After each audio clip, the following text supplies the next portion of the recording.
Hello दोस्तों, welcome to 1 minute economics. So today we are going to discuss about price consumption curve, या फिर इसको offer curve भी बोलते हैं। बट ये बेसिकली ऑफर कर्व जो है ये इंटरनेशनल ट्रेड वाला नहीं है, जो कि रेसिप्रोकल डिमांड से रिलेटेड है।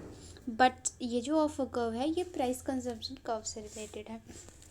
सो जो प्राइस कंजम्पशन कर्व होता है ये एक्सप्लेन करता है how the consumer reacts to changes in the price of a goods.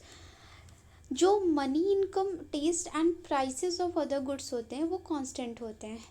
So guys, जब हम देखते हैं कि जो पीसीसी होता है वो as a result of change in price of a good, his equilibrium position would lie at a higher indifference curve in case of the fall in price and at a lower indifference curve in case of the rise in price। जब जब prices जो है वो fall होंगे तो जो equilibrium position होगा वो फॉल करेगा हायर इंडिफरेंस कर्व पर। लेकिन जैसे ही हमारा प्राइस राइज होगा हमारा इंडिफरेंस कर्व कहाँ पर लाई करेगा, वो लोअर, जो हमारा जो इक्विलिब्रियम पोजीशन है वो लाई करेगा लोअर इंडिफरेंस कर्व पर। तो इसको ग्राफिकली हम देखते हैं कि ये कैसे वर्क करेगा। यहाँ पर ये जो फिगर आपको दिख रही होगी ये basically downward price consumption curve है, लाइक दिस। जैसे कि हमने बोला कि जब प्राइस फॉल होगा, जब जो है प्राइस हमारा फॉल होगा तो हमारा जो हायर इंडिफरेंस कर्व होगा वो इक्विलिब्रियम पोजीशन पर लाई करेगा। लेकिन जैसे ही प्राइस राइज होगा वो लोअर पे चला जाएगा। तो देखते हैं कैसे।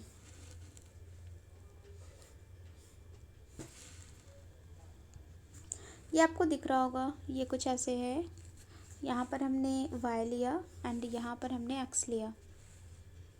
हाँ, यहाँ पर y लिया एंड यहाँ पर गुड x लिया। सो प्राइस डिटर्मिन किया। पहले हमारा प्राइस इतना था, फिर गुड x के फॉल होने पर हमारा जो इंडिफरेंस का वो धीरे धीरे शिफ्ट होने लगा नीचे की तरफ, कुछ ऐसे ऐसे ऐसे। तो पहले प्राइस इतना था, अब जो है सेकेंड IC2 पर आ जाएगा, ये IC2 हो जाएगा एंड ये IC3 है, ये IC4 है, ये IC1 है। तो जैसे ही गुड ऑफ एक्स में जो प्राइस ऑफ गुड एक्स है वो फॉल हुआ तो इंटरफेरेंस कर्व कुछ ऐसे हो गया। यहाँ पर आपको दिख रहा होगा जैसे ही ये जो पॉइंट था IC का, जो जहाँ पर ये टच कर रहा है बजट लाइन को, वहाँ पर जब हम ऐसे करेंगे लाइक एक स्ट्रेट लाइन इन सारे बिंदुओं को मिला देंगे तो ये हमारा एक प्राइस कंजम्पशन कर दे देगा, PCC देगा। ये जो लाइन है बेसिकली दिस लाइन, इसको PCC नाम दे देंगे। तो यहाँ पर हमें देखना क्या है कि जैसे ही प्राइस ऑफ एक्स फॉल किया, हमारा क्वांटिटी डिमांडेड ऑफ एक्स जो है, QD ऑफ एक्स जो है वो राइज कर गया। कैसे देखते हैं ग्राफिकली। ये जब हमारा प्राइस एक्स का जब प्राइस हमारा इतना ढेर सारा था तो हम कितना ख़रीद रहे थे, बस इतना ले रहे थे। गुड ऑफ एक्स जो है हम इतना ले रहे थे। लेकिन जैसे ही गुड ऑफ एक्स फॉल हुआ, यहाँ पर आपको दिख रहा होगा M3, जैसे ही फॉल हुआ तो हम क्या ले रहे हैं, हम M2 पर आ गए। मतलब अब इतना कंज्यूम कर रहे हैं। फिर से कम हुआ, प्राइस फॉल हुआ एक्स का, यहाँ पर N4 पर आया। तो जब N4 पर आया तो हम भी पहुँच गए कहाँ, कुछ M3 पर। अब इतना कंज्यूम कर रहे हैं और नाउ लास्ट में यहाँ पर आया। फिर गुड, यहाँ पर क्या हुआ, प्राइस यहाँ पर आ गया, N5 पर आ गया। यहाँ पर कुछ भी नेमिंग कर दो यहाँ पर अपने से समझने के लिए। तो यहाँ N5 हो गया और यहाँ पर क्या हो जाएगा, M4 हो जाएगा। तो फिर हमने देखा कि जैसे ही प्राइस ऑफ एक्स में फॉल हो रहा है तो उसकी क्वांटिटी डिमांडेड राइज हो जा रही है। ये किसके कारण है, लॉ ऑफ डिमांड के कारण। तो फिर उसके बाद हम ये देखते हैं कि जो नेचर ऑफ कमोडिटी एक्स है वो नॉर्मल है, but nature of commodity Y वो सब्स्टिट्यूट है। क्यों, क्योंकि हम गुड एक्स के लिए हम गुड वाई का त्याग कर रहे हैं। तो यहाँ पर एक पॉइंट नोट करने के लिए है कि जो डाउनवर्ड PCC होते हैं, डाउनवर्ड स्लोपिंग PCC होते हैं for good X indicates that good X is normal good and has elastic demand. क्या है? इलास्टिक डिमांड है इसका. और जो गुड वाई है वो सब्स्टिट्यूट गुड हो जाएगा. वन एक रिलेशनशिप जो प्राइस एंड क्यूडी के बीच में होता है, प्राइस एंड डिमांड के बीच में, और दूसरा जो है वो इनकम एंड डिमांड के बीच में. वेरी इंपॉर्टेंट पॉइंट है क्योंकि सारे स्टूडेंट्स इसमें बहुत कंफ्यूज होते हैं.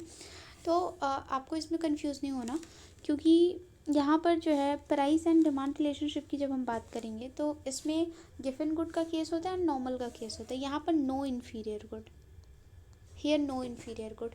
सो क्या याद रखना है हमें याद रखना है कि प्राइस एंड डिमांड के बीच में जब रिलेशनशिप होगा तो वहाँ पर केवल दो कमोडिटी, दो गुड होंगे. एक गिवन का केस आएगा और एक नॉर्मल का केस आएगा. लेकिन जैसे ही हम इनकम एंड डिमांड के बीच में रिलेशनशिप की बात करेंगे, वहाँ पर एक तो नॉर्मल गुड का केस होगा एंड दूसरा जो होगा वो इन्फीरियर गुड का केस होगा.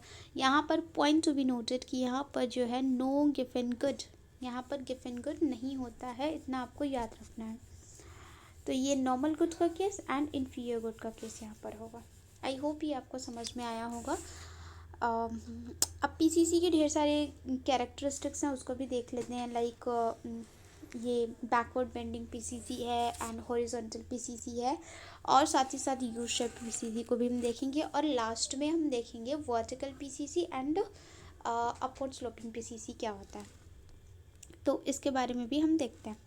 तो ये जो बैकवर्ड बेंडिंग पीसीसी है लाइक दिस, यहाँ पर क्या हो जाएगा, यहाँ पर जो गुड एक्स है वो क्या हो जाएगा, वो गिवन गुड हो जाएगा एंड गुड वाई जो है वो सब्स्टिट्यूट गुड हो जाएगा. ये कुछ आपको दिख रहा होगा ऐसे ऐसे. तो फिर इसके केस में हम बोल सकते हैं कि जो backward sloping price consumption curve for good X indicates that when price of X falls after a point, a smaller quantity of it demanded or purchased. This is true in case of exceptional type of goods called given good. तो वही हमने बताया कि जो good x हो जाएगा वो क्या हो जाएगा, गिवन गुड हो जाएगा. हॉरिजॉन्टल की केस में देखेंगे कि यहाँ पर आपको दिख रहा होगा कि जो प्राइस गुड वाई है वो कांस्टेंट है एंड गुड एक्स जो है वो कांस्टेंट नहीं है. ये देखिए पहले इतना था, फिर आर एल हुआ, फिर एस एल 2 हो गया. तो फिर गाइस यहाँ पर बोल सकते हैं कि जो गुड एक्स है एंड गुड वाई है वो एक दूसरे से रिलेटेड नहीं है, not related to each other. When we talk about U shaped PCC, U shaped price consumption curve के बारे में जब हम बात करते हैं तो इसको ये आपको दिख रहा होगा कि ये कन्वेक्स है.